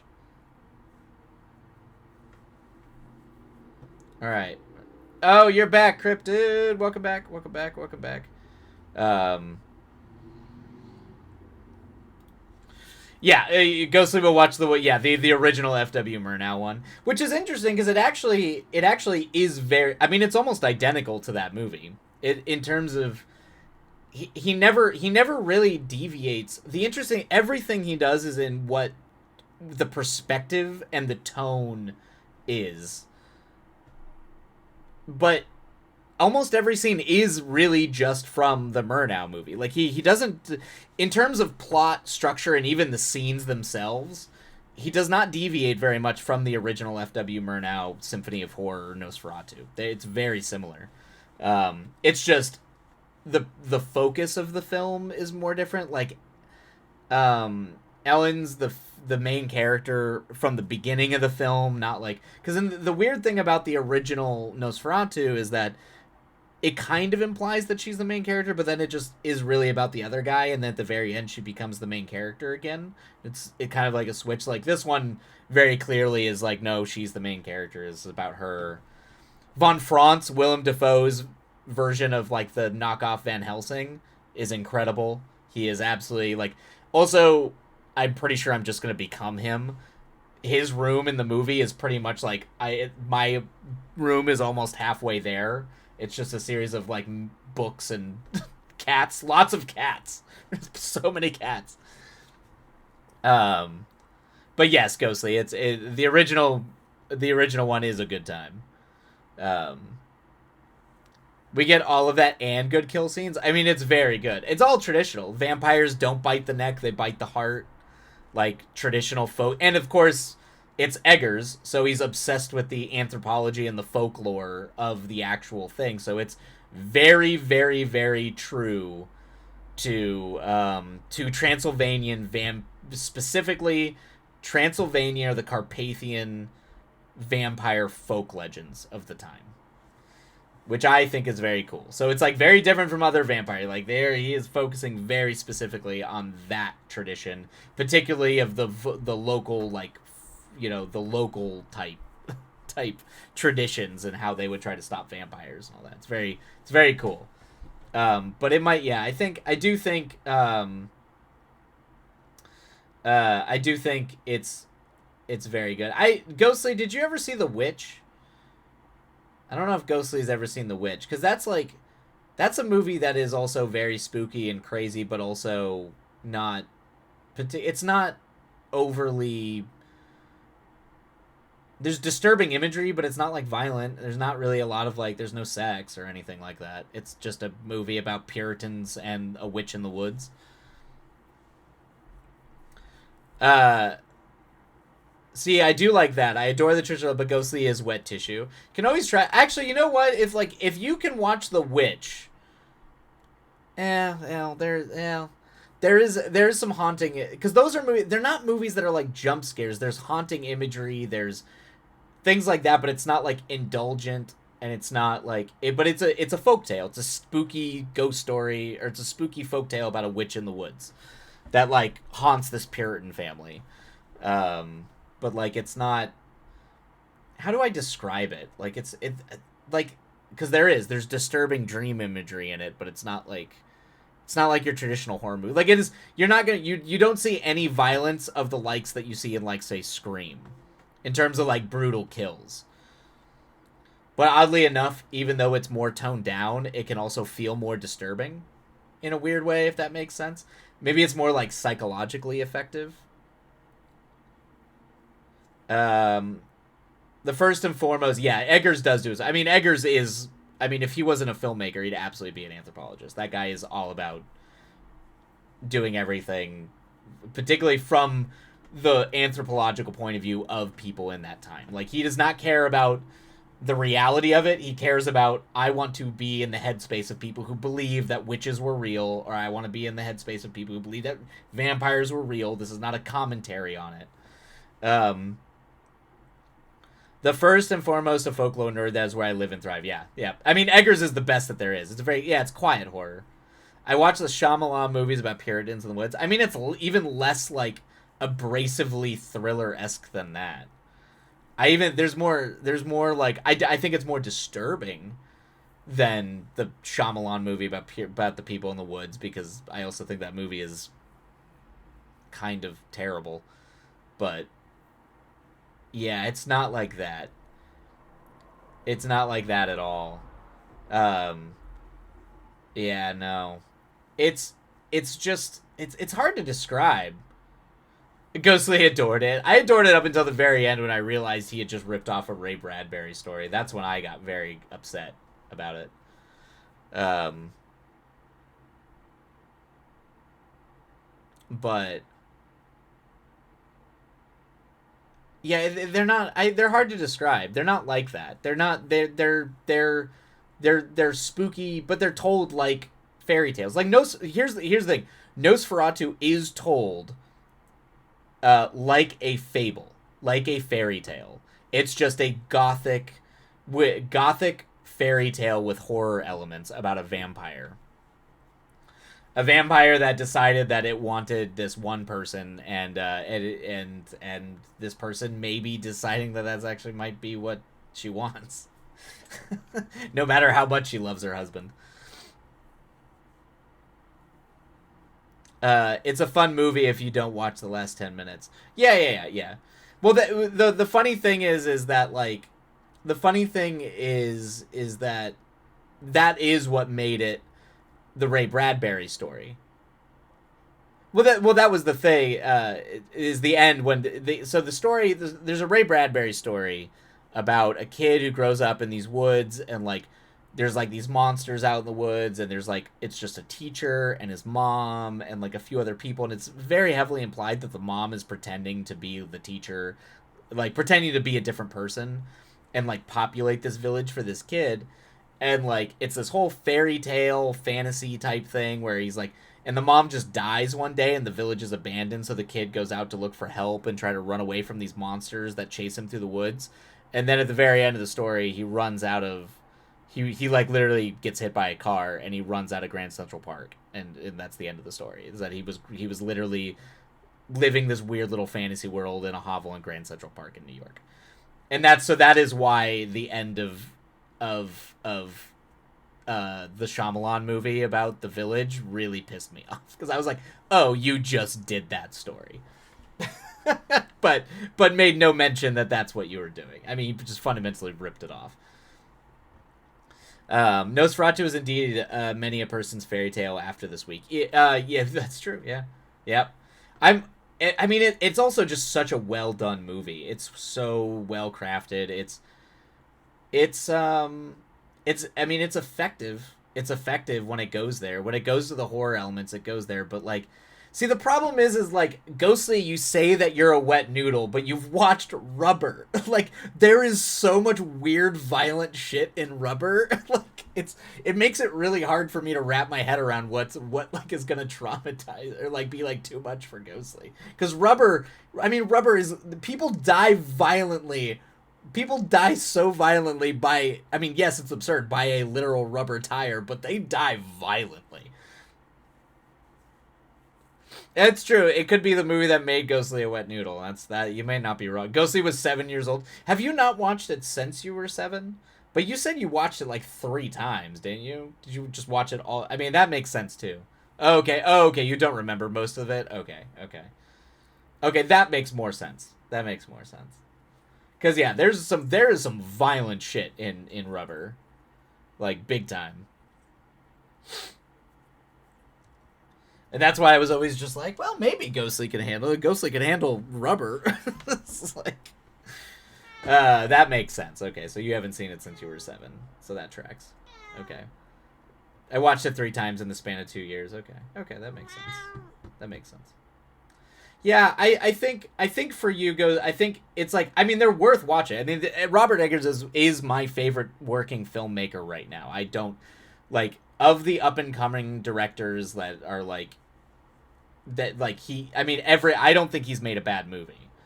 Um, and he's like, and his movies are very unique. They have a very intense point of view. And so hey, what are you doing? You don't need to be in there. Um, and I think that I think that they're like well crafted. Like they're great. He's the best in my opinion. He's the best working filmmaker right now. Um, and so I'm always gonna try to be like, no, everybody's got to see his shit. But the witch, the witch is like would be the metric. If you can handle the witch, I think you can handle most of his movies. My personal favorite being The Lighthouse, but I mean, I think if you can handle the visceral, some of the imagery in The Witch, you'd probably be somewhat okay handling some of the stuff in Nosferatu. But I mean, he does look creepy, but it's much more. It's always much more like dread filled. It's dread and despair and all that. It's very less like, it's not like Saw or like Terrifier or any of that nonsense. It is not the same thing. Funny enough, Ghostly's Child Mind was, we actually, that's what the soundtrack to Nosferatu was playing in the background right now. Um, Funny enough, Ghostly's Childhood Mind was for some reason convinced that Rubber and Rango, the animated film. Oh yeah, I know Rango's a good movie. Oh, it was the same movie. That's funny. That's very very very funny. The Lighthouse inspired so many. Oh, that is so many writers. A goddamn masterclass. It's a great movie, and I mean, I love Herman Melville. I love Moby Dick, and so much of that movie is spoken and specifically in like Moby Dick English, essentially like sea shanty language. So, and Willem Dafoe is so good. That movie isn't even a horror movie. That movie is like an absurd, surreal comedy. It's like drama comedy with like really surreal, trippy imagery. Honestly, Ghostly could probably handle that one just by proxy. I mean, well. Now that I think about it, there is a little bit of the psychosexual, the there's a couple things in that maybe might go too far, but it's not like horror stuff. It's mostly comedy. I think it was because they were both set in the desert. Like, like over. You mean like up on the? Oh yeah. With Rubber and Rango, it makes sense. I could see how the visuals of those movies would cross. Didn't you know all movies set in the desert are the same movie? It's true, true, true. Yeah, but that's the whole thing about Eggers. Eggers like wants to dive into like the deep. And that's probably why I like him so much. Where I like to go into the existential, like who are we? Are we in fact who what we think we are? Do we actually have any control over who we are, or are we just confused, like convincing ourselves that we aren't just these sort of products of just impulses that are moving through time and space, and we just have to like we're all collectively going insane while realizing that we have no control over the ship, kind of thing. um yeah, like he definitely likes to go deep into that, like the repression of the darkness, that kind of thing. Why, like how that destroys people. I mean, the witch is literally about how the most holy of holy families, like a Puritan family, functionally falls apart and essentially destroys precisely what it says it's supposed to create. Um, why can't people just hold hands? Oh, Ghostly. Oh, Ghostly. That is like all love stories end with holding hands. Same. I love writing those spaces. It's my me too. That's where it's. I like getting into the nitty gritty and the dirty and the filthy. So, and that might also be why I love Nosferatu so much, because it's like, yeah, it's. I mean, it's literally about a undead demon lover who brings like the plague and rats to like Germany, and with a lot of like iconography, like imagery that comes out of the Spanish flu and World War I and all that kind of stuff. It's very funny. In Ghostly's world, it's why I love writing. Me too. It's why I love writing messy people. Flawed characters that are deeply lovable will always be my go-to, 100% of the time. Always, always and forever. Hence, why, even though Miyazaki has always perfected the art of writing it's why his movies almost never have villains. They have antagonists, but they're not like villains. They're not just like we're evil. But even he can write an astounding protagonist. It's why my favorite Miyazaki movie is Porco Rosso, man, because I love that pig. That pig is a goddamn saint, but he also has deep flaws. I mean, they're flaws that he has to get over by the end of the movie, or at least like start to move beyond. But there's definitely like Porco makes it hard to love Porco, but damn it, do I love Porco. Ghostly has never written a kiss. Such a thing is unseemly. Oh, Ghostly. It's sweet, sweet. It's very charming and very sweet. It's very, very cute. Uh Hey man, some lovers with baggage or thousands of rats. Exactly. Sometimes they show up and they just got all the rats. I love people with problems, but they have to stand 3 feet away from each other. That might be the perfect description of all of Ghostly's writing. All fine with problems. We can have people suffering problems, but everybody is 3 feet away from each other, and holding hands is the big thing. And that's the big, like, breaking oh, that's too risque, is when they hold hands. It's very charming. It's very charming and makes me laugh, Ghostly. So, who are we to judge a demon lover and his plagues? Precisely. I mean, come on. You know? Oh, God. God damn, that movie's so good. God damn, it's so good. Ugh. I am an appetite. Nothing more. Ah, it's so good. It's so good. Anyway, highly recommend. I know some people get spooked easily, but I'm just gonna sit there and be like, go see Nosferatu. It's incredible. And with that, go watch every movie Robert Eggers has ever done, because it's an absolutely fantastic film. The man can make a movie, and he's also a guy who's way more interested in like, who clearly just wants to shoot like a village from like, a Romanian culture and customs, with like dancing. That's all deeply historically accurate, and I can live that. I could watch an 8-hour movie of just being in a village somewhere in the Carpathian Mountains. It doesn't have to be scary. Doesn't really even have to have plot. I would just be there for it.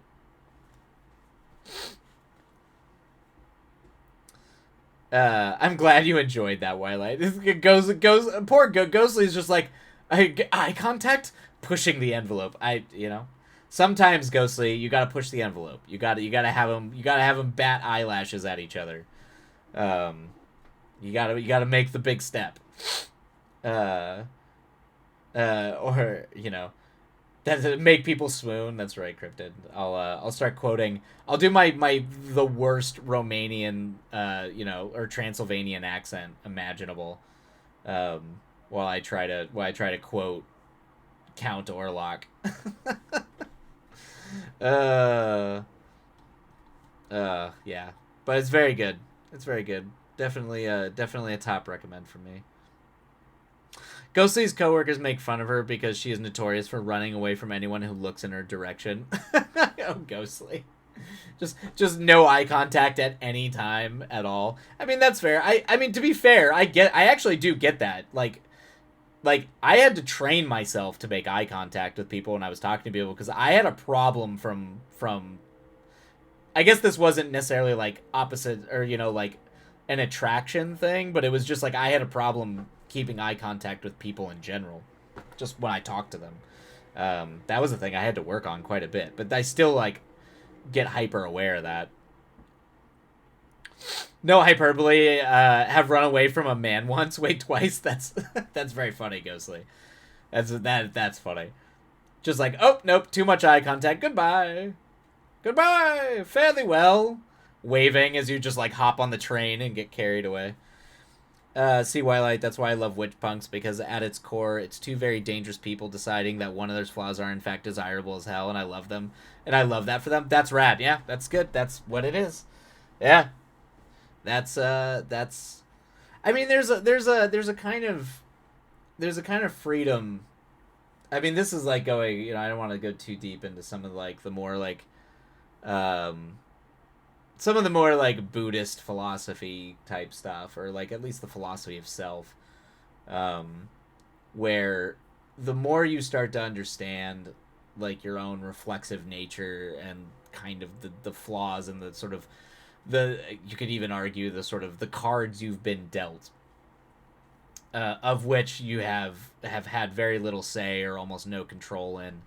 Um, and when you kind of really go deeper and deeper and deeper into that, it can be, some people think of it as a very like dystopian worldview, that it's like, oh yeah, you have no control over this thing, you just have to live with it and move through it. And while other people would see that as fundamentally freeing.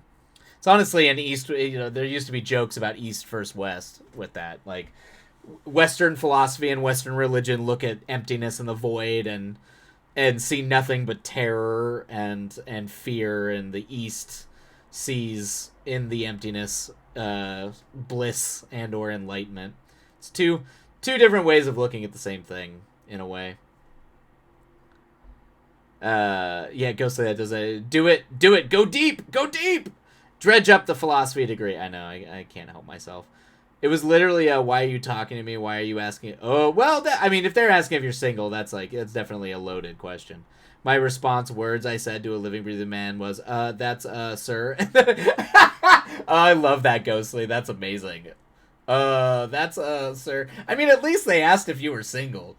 To be fair, fear versus fascination of the unknown, yeah. Or the embracement of the unknown. The sort of the acknowledgement that that unknown is the same thing as you, and that you are it, and that is can be a fundamentally liberating sense versus something that must be rejected and feared and tossed away, or you know one might argue constructed fantasies in order to deny or run away from it.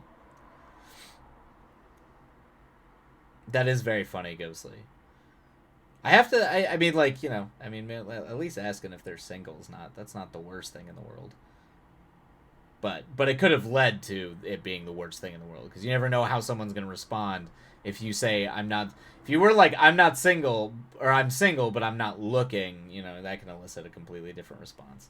This is the whole men versus bear debate. You never know how assholes might react to things. Are you single? Is that a yes, or a no, That is just an, sir. That's exactly, Ghostly, I think if that ever happens to you again, that's what you lead with. That is how you, that's the correct response, is just, that's just an, sir. Or you just go, I reject the question. That's a no thanks. Yeah, exactly. Yeah, or I reject the question. Are you single? I reject your question. He didn't take the hint. I mean, men are notoriously bad at taking hints, Ghostly. That's it's a sad thing, but also a true thing. Is that even not assholes? I mean, assholes will will obstinately and willfully not take the hint. But even just ignorant schmucks also tend to not be able to take the hint. I ran away, and weeks later he asked again. I felt bad, then lied. Well, sometimes you gotta. Very true, both comically and painfully. This is true. Yeah, men are a very insecure. I mean, not all. This is painting with very broad strokes. This is not obviously all people and all genders and all that kind of stuff, but at least how many a young lad be raised in our modern and dystopian society is a very, very sensitive and very pushy and very like kind of constantly look towards female reciprocation for validation in a way that is deeply toxic and can become very problematic very quickly. Ghostly is married with 2 children. Now, Ghostly, you can just work with that. You know what you could do? You could just draw your own family, Ghostly, and like put it inside, like, and just be like, look, I have a family. This is my husband, and here's what we'll do, Ghostly. We will revive Virgil. We'll bring Virgil back from the dead. I will make a pact with the demons from beyond, and we'll bring Virgil back, and then you can just say that you're married to Virgil. We can leave out the undead part, and that and then you had there's some like kids. I don't know. You can make their name. Yeah, my husband Virgil. He is a cowboy. Yeah, there you go. I'll do that. I'll do it tonight. I will contact my own demon lover, to revive Virgil from the underworld, and lead him out of Hades. Most folks do not take hints. You need to spell it out sometimes with visual cues. Yeah, some people will actually thank you for that too. I mean, I know in some cases it might seem rude or blunt, but I know people who, particularly, it is refreshing if it's just I'm not interested. That's a kind, and that's not a harsh response to just say you're not interested in somebody. Doesn't mean all men are going to react like that, though, because, men suck, but, Oh, wait, I can't say that. Broadly speaking, there are some men who are not cool. There we go. Don't ban me, Twitch. Don't boot me off Twitch.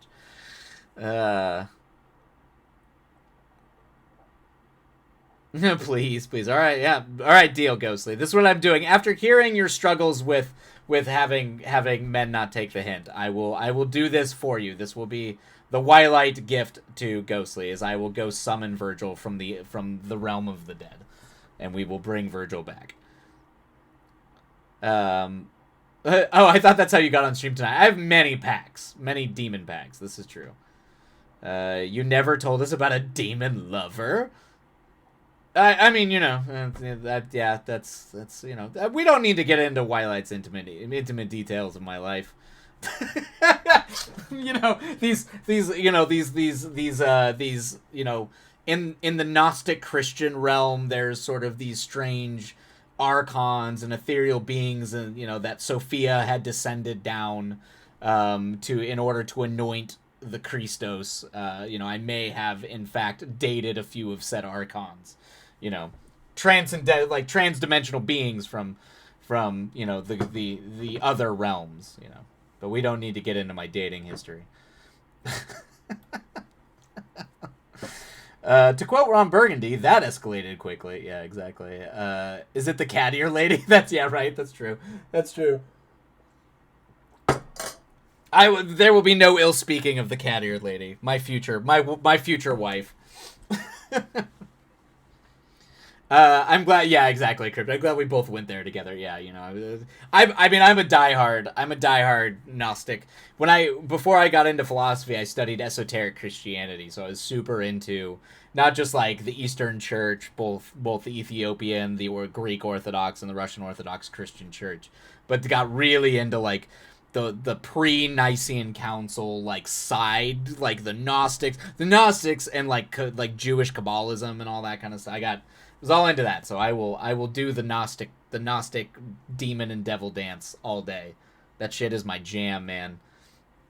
I haven't gotten to play in that world a lot post moving over to philosophy, but it definitely is my jam. We will bring Virgil back. We got it in writing, folks. You did it, Ghostly. This is for you. You did it. Twilight would summon a demon lover to castigate his latest work. That is very true, Cryptid. 100% not wrong. I would summon a demon to come and tell me how terrible my stuff is, as you are.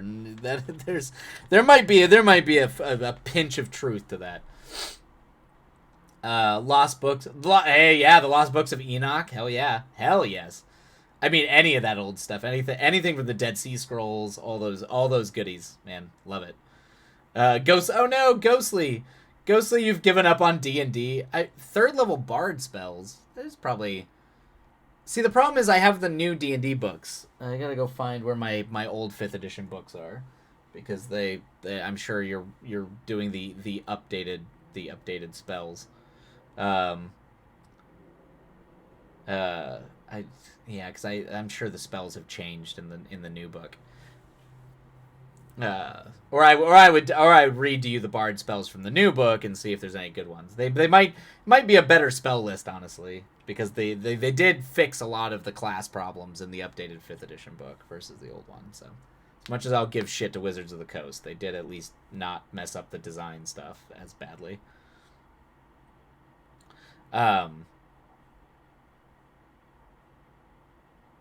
What is Cascade? Yeah. It's pretty much just the beep. Exactly what the cat lady did to me, at the bar after the movie is essentially what that means. You don't need a demon pact. I can do that. Okay, good to know. They're trash. Are they trash? There's got to be some good bard spells, man. They can't be trash. I don't believe it for a damn minute. Bard is like one of the best classes in D&D. What are you primarily rolling with, Cryptid? Are you on Pathfinder? I can't remember if you were on Pathfinder or what game you were playing, or if you were playing 3rd edition. Or if you were playing something completely different. I can't remember what version of what TTRPGs you tended to focus on. Or at least what you tended to play the most. Because I know you like a little bit of that crunchier stuff. Yeah, I was on Pathfinder, but 3 and 5. Yeah, it makes sense. I mean, I feel like everybody who's doing 3 moved to Pathfinder. I don't know anybody who ever played 4th edition. Okay, and then 5e. Yeah. Okay, we're looking up bard spells. Damn it.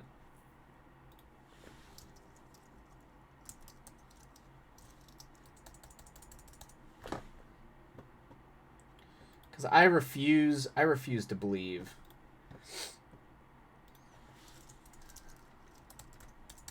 Yeah, 4 was a mess, man. Although I did like 4's monster design, the way they designed their monsters, but the class design and the base rules were just insufferable.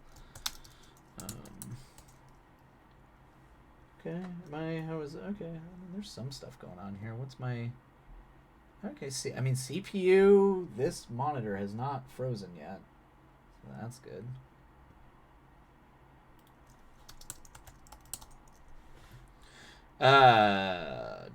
I do like the room to play and get weird. Exactly, yeah. That makes sense. Those are I mean, that's why for a long time I got really into DCC, Dungeon Crawl Classics, because you could get really weird with that game. I mean, Yeah, okay, it's not super glitchy if I like move. Come on. Yeah, okay. Yeah. I mean the motion is the motions, because usually things will get kind of wonky, like it'll start to stutter. But it's not right now, and it's been over an hour. Ghostly, do you remember when streams would start to like shut down? I always felt, was it an hour? Like usually about an hour or two when things would start to crash. Dude, I've never been self-conscious. Oh, don't start nerd credding yourself, Ghostly. Don't do that. You're fine. You do not need. There is no there. This is not being nerdy. There is no like nerd cred. Oh, did it start? Did it crash that early on? 40 minutes? Okay, I mean we're almost at an hour 40 right now. And it's going well. So until I can.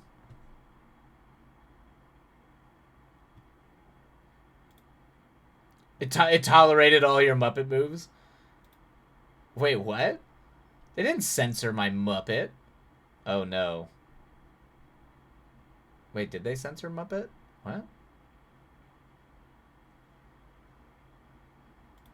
Yeah, also there is no nerd scale. I mean, that is my Muppety move. That 100% is me being a Muppet. Alright, let me see here.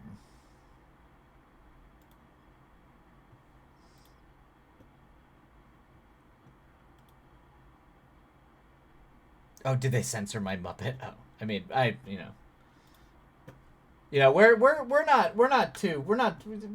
not above it. I'm not above it. I'm not above the occasional Muppet joke. All right. We like to have fun here. We're not too serious to not not have those types of jokes. Yes, I flailed. I know that's what you meant, Crypto. Was that I flailed and nothing broke. It did not break the computer.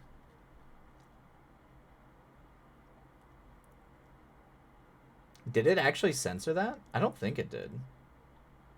It shows up on mine. Or it does say like tolerated all your Muppet moves, at least. Was there another Muppet? No.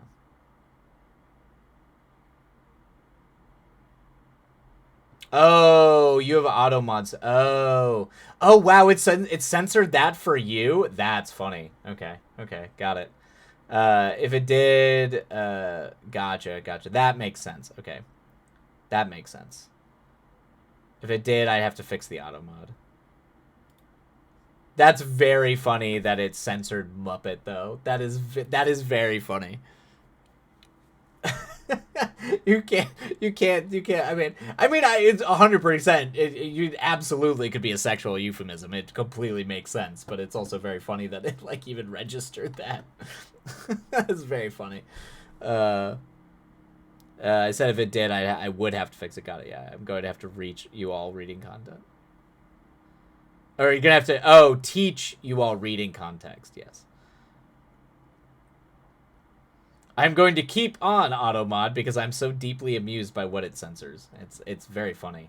I think I'm trying to remember what absurd thing it censored that I had to was finally what made me turn it off, because I was like, this is outrageous.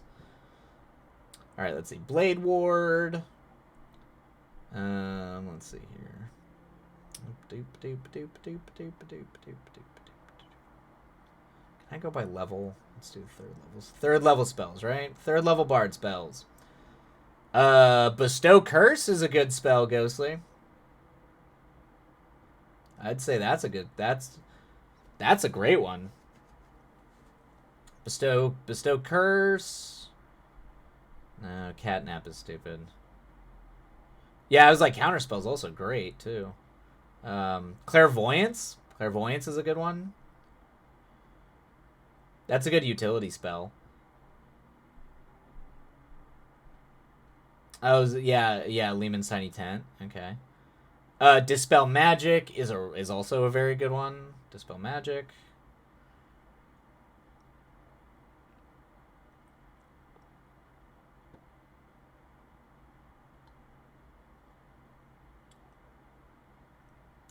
Fast Friends is all right. Hypnotic Pattern. Okay, I will say this. I've had a bard use this multiple times. Because they do not get to repeat their saving throw. If they fail their saving throw, Hypnotic Pattern just is up for a minute. Hypnotic Pattern is extremely powerful. I had my bard completely nullify a bunch of flying demons from an entire attack counter. I mean, all she could do was essentially stay out of combat so her concentration wasn't affected. But Hypnotic Pattern is extremely powerful, Ghostly. That's a very good spell.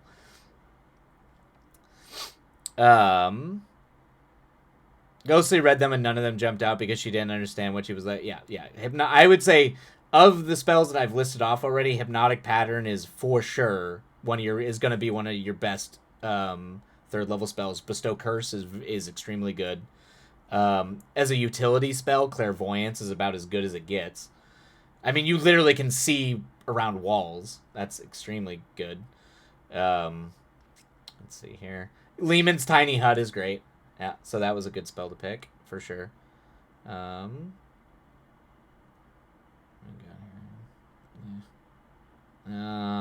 Growth is too complicated.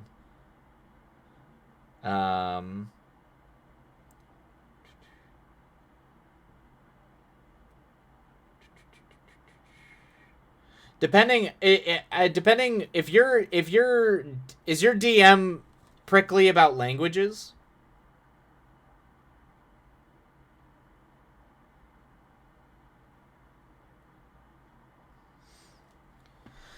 Because if he's like really into languages, Tongues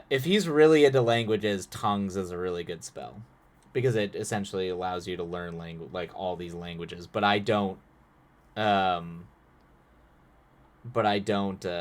think the command is very vanilla, no fantasy races or anything. Wait, there's no other species? Is it just humans? Is there like dwarves or elves or anything? My friend made the sheet and it's on her computer.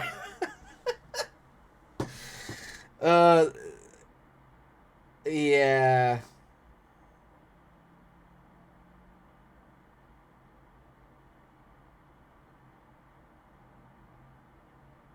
Yeah.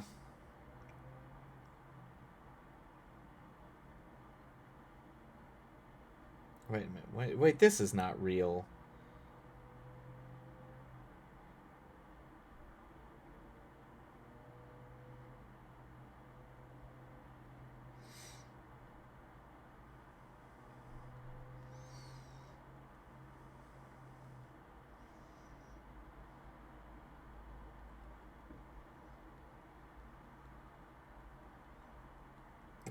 Wait a minute. There's no way. That is not a thing.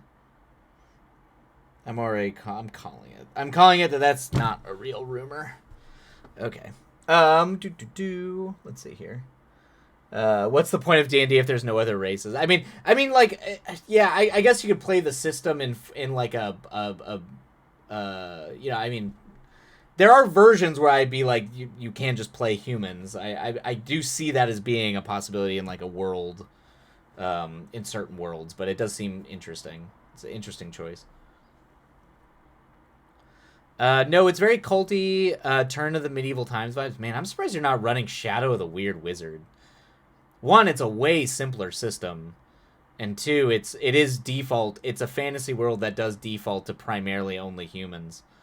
I'm very shocked. I don't, maybe your DM might not be familiar with that game, but it's also very similar to 5th edition D&D, but much easier. Wait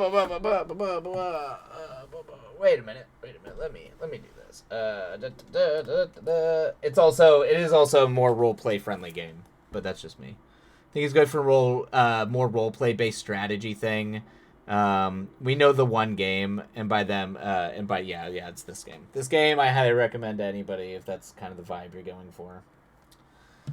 Yep, it's also a much simpler game. in terms of like rules and combat and character creation and all that. So I'm just saying. I'm just, you know how I be, an old man yelling at you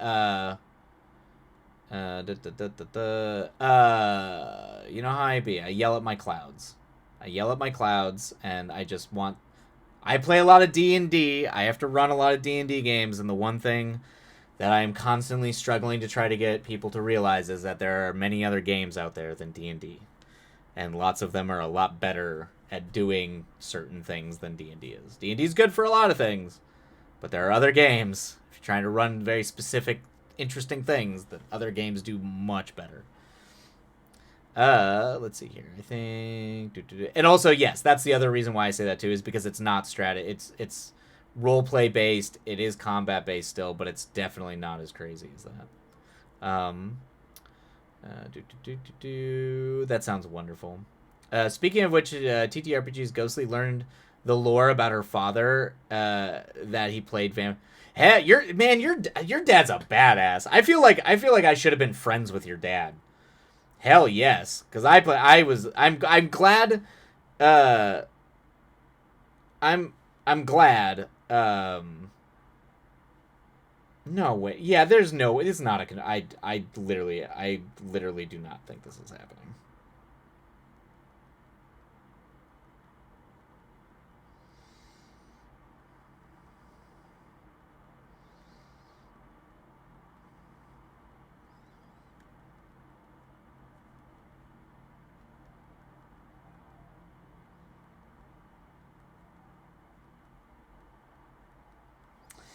All right. If everyone wants me to spill the tea, I don't think anyone gets. Apparently, there's rumors that Robert Eggers is doing Labyrinth, and that's not true.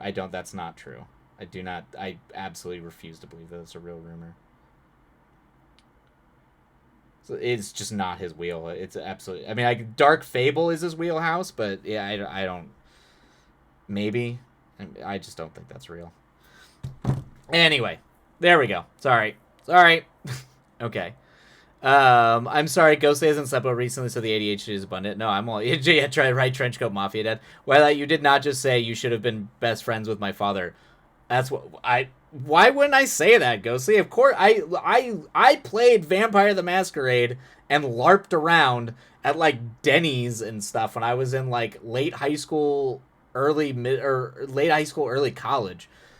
Like I bet how old is your dad, Ghostly? Because I'm almost willing to bet your dad is probably either in between my age and my brother's age, or my brother's age. Because my brother was the one who played. Because my brother was the one who was really into Vampire the Masquerade when it came out, and that would have been in the mid '90s. And my brother was really really into that period, and that's kind of why I got into it. Even though I'm a little bit. Oh shit! No, yeah, no shit. Your dad's 47. Yeah, that's exactly how old my brother is. That's funny. Okay, yeah, yep, that tracks. That tracks. My brother and I are 10 years apart. Yep, yep.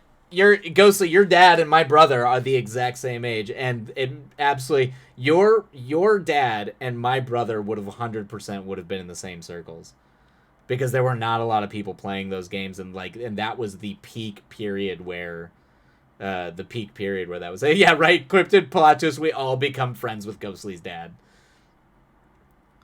That is the only remake I did set probably did. Well, the reason why is okay. So the person, one of my friends, my buddy who my quote unquote successful friend, the one who's letting me go shadow their director on their show in January. He did the Dark Crystal for Netflix. He was the showrunner on that. For the Age of Resistance. So and originally they had pitched the Labyrinth to the Henson Company. They didn't pitch the Dark Crystal. But they liked their pitch so much they wanted them to do the Dark Crystal, because the Dark Crystal was closer to Jim Henson's heart than Labyrinth was. And so they wanted, and because they were so good at like world building and like kind of like pulling pre-established world stuff and like building it into a story. So he has like a lot of experience with the Henson Company and the people who run these things and kind of what they will and won't accept. They will, like, no matter how wild they go with it, I don't think there's a world where anybody either at Sony or at Henson is ever going to accept anything Robert Eggers is going to do with Labyrinth. There's no way. If and also I don't even know what like it would be interesting because it's a like the idea of Eggers doing a fantasy is interesting. But like I don't see it, I just don't see it as being a thing. I don't know. Maybe I'm just like grumpy.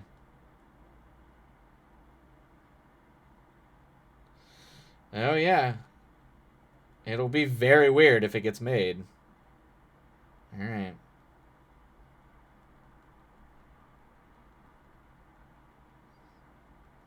He's been trying to push that Night movie, so. See, my father was not a LARPer. He played online. Oh, was he playing the video game? There's an old vampire that... Oh, no, you could play online, too. Yeah. Yeah. No, I agree. I don't think Henson would either. Yeah, yeah. Labyrinth is the David Bowie spandex movie, yes, Ghostly. That is the big one.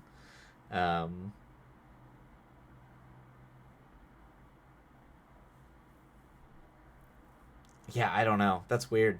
I mean, if I could just see like, if I could see, I mean, I have a soft spot for okay. Here's my honest thing. Labyrinth is a good time. Exactly. It is absolutely the start of everyone's descent into villain romance. I'm just saying, maybe don't have your main actor in spandex wearing a massive cod piece around a 14-year-old Jennifer, like a 14-year-old actress. Like, I get it, and it's funny because like almost everyone I know who loves that movie is just like, yeah, that's why I liked it, and I'm just like, man, okay, it feels weird. It just feels weird to me. It just really feels weird to me. Yeah, I don't know. There's parts of Labyrinth I love. Like, obviously, the puppeteering is top tier, all that stuff. There's also the one character in that movie which is deeply unfortunate. That might be that one might consider a very problematic cultural stereotype.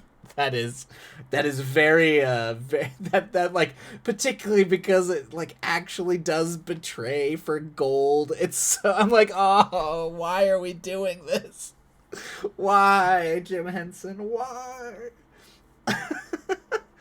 That's my only issue with it. The MC needs to be an adult. Yeah, because that it's I get the whole like, oh god, I get like the whole burgeoning sexuality, burgeoning like becoming an adult, but it's like, don't do the weird. The Goblin King stuff is like, it's great if it's just Bowie on his own with the Muppets. It's great when it's just her journeying, but when you get that together and there's like a weird sexual thing, it just feels weird. It just feels weird for me. So, yeah. And then obviously the one Muppet who's very much a stereotype. That's very sad. But other than that, it's great. But it's also, the other problem with that is Dark Crystal, in my opinion, is better, but there's also like no narrative in that movie. It just like, they like take the crystal to go fix the crystal, and then like they sing a song, and that solves the problem at the end. But like the heroes don't sing the song. Like, the dying like elders sing the song. Like, it kind of makes the whole movie unnecessary in a weird way. So there's problems with both those movies, but for whatever reason, I always kind of picked Dark Crystal as my go-to. Anyway, those are the yay Wilight's thoughts on Labyrinth and Dark Crystal. Yay. Because that movie was already weird. Yeah, the weirdness is not what I like. The weirdness, I like how bizarre it is. It's just the other. That's the stuff that makes me uncomfortable about it. Where there are the stuff that I'm like, that was not okay then and is still not okay now.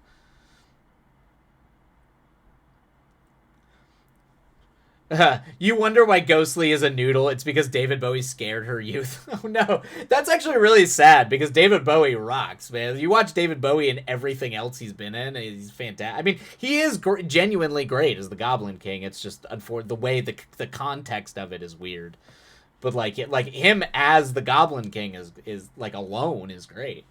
I'm trying to think what another good. I mean, also aside from being one of the greatest musicians and concept artists of all time, uh yeah, it's definitely, it is interesting that would be the thing that you were like, as Ghostly was young, like, this is weird. This strange man is making me very uncomfortable. Yeah, that tracks for me. Yeah, thank you, Cryptid. Thank you. These track. I'm glad it tracks. I'm on brand, I guess, as the corporate capital catalyst that I am. Even as a child, Ghostly was like, why is he so old and looking at her like that? That's the weird part of it. Yeah. He was the first of many. Yeah. Yeah, his monologue at the end, book top vibes for that. And I don't think anyone has reached it. Yeah, no, for sure. Yeah, yeah. No, I mean, there's parts of that movie that are great. That are like, I do genuinely think Labyrinth is a worthy movie to go watch. If it's one of your favorite movies, absolutely worth being one of your favorite childhood movies. It's an incredible film. Yeah, no shame in that. It is fantastic. All right. Bardugo comes close to Hellbent. Oh, it comes close in Hellbent. Okay. He was the first of many to freak Ghostly out. Okay, good to know. Oh boy. What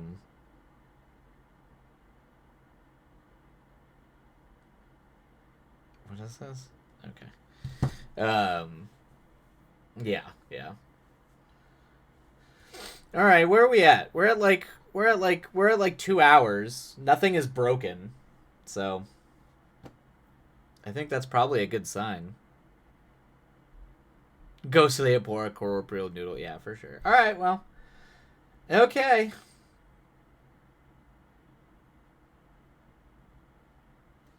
Not bad. Maybe the Mac side doesn't break anymore. Knock on wood. If anyone are, yeah, is stop. just you just see the screen shatter and like a demonic arm just like punch me in the face and just like knock me out like right after saying that. Jesus. Okay, I mean, well, we can try to roll with this tomorrow.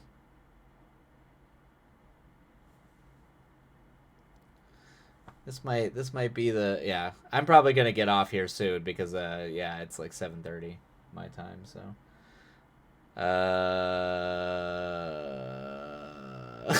I see what you're trying to do there, Ghostly. It worked once. It will not work again. You have fooled me once, damn it. You fooled me once with this whole, out of nowhere, we're talking about Dune 2 and the spice and the worms. Fool me once. That's on you. Fool me twice. Something, then shame on me. No, fool me once, shame on you. Fool me twice, shame on me. How does that go? I don't know. I don't even know how that goes.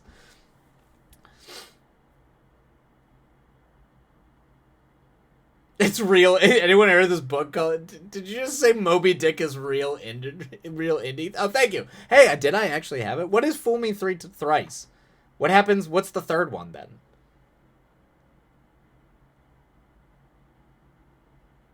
I see it. I almost fell for it. I got it. I see what you're doing there, Ghosty. I see that's bait. It's real indie. Who says that's real indie? A third, is that a kid thing? I mean, I guess you could just say it's indie, but I don't know. It's crazy. Oh, right. Fool me thrice, a demon appears.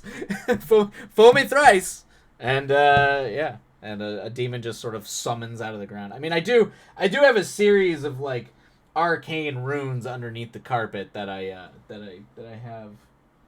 At any point I can summon. There's a guy named Ishmael. Great name. Very tasty bait. Yeah, right. It's hard. It's hard for me. It's hard. It's triggering for me. All right.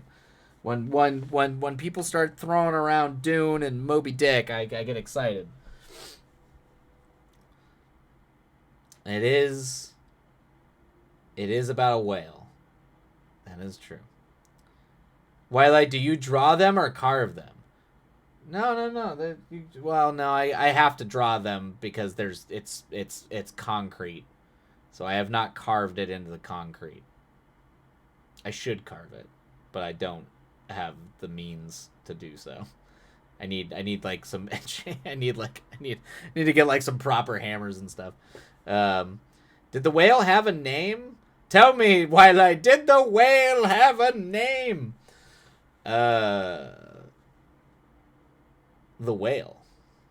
It was called The Whale. That actually was the original name of the book. Interestingly enough. It was just called The Whale. The Ghostly, I am disappointed. That might be why they renamed the book Moby Dick, to be honest, about the name of the whale. Because then how did it get called Moby Dick? No, because the Moby Dick is a whale by any other name. Well, because that is the name of the whale. That is what they come to call the whale. But the name of originally the book's name was called The Whale. I actually don't am I not Cryptid? You probably would know this, but was it renamed Moby Dick after he died? I don't even think, if I remember correctly, it was still called The Whale when he published it and during his lifetime, and then they renamed it Moby Dick after his death. I don't know if it was ever named Moby Dick when he was alive, which is interesting. I mean, he also died very poor, and The Whale was like a middling success. I wonder if Ishmael's disappointed.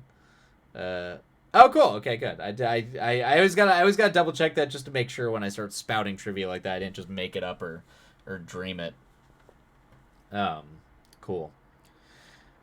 Yes. Look, I sometimes know things. That's an exciting. That's good, right? Gold star. I'm a good boy. Okay. All right. I'm gonna go. But thanks for hanging out while I try and stress test running this on the Mac side. So thanks everybody. Lots of things like how to draw proper. Thank you, Cryptid. Having Christmas with old people tomorrow and Saturday. Oh, gotcha. Well, have a good time having Christmas with old people tomorrow. I hope it is a pleasant time, Ghostly. And yeah, if we don't see you tomorrow, we'll see you either over the weekend or the next week. Of course, no worries. It is always a delight, Ghostly. You always a blast getting to hang out with everybody.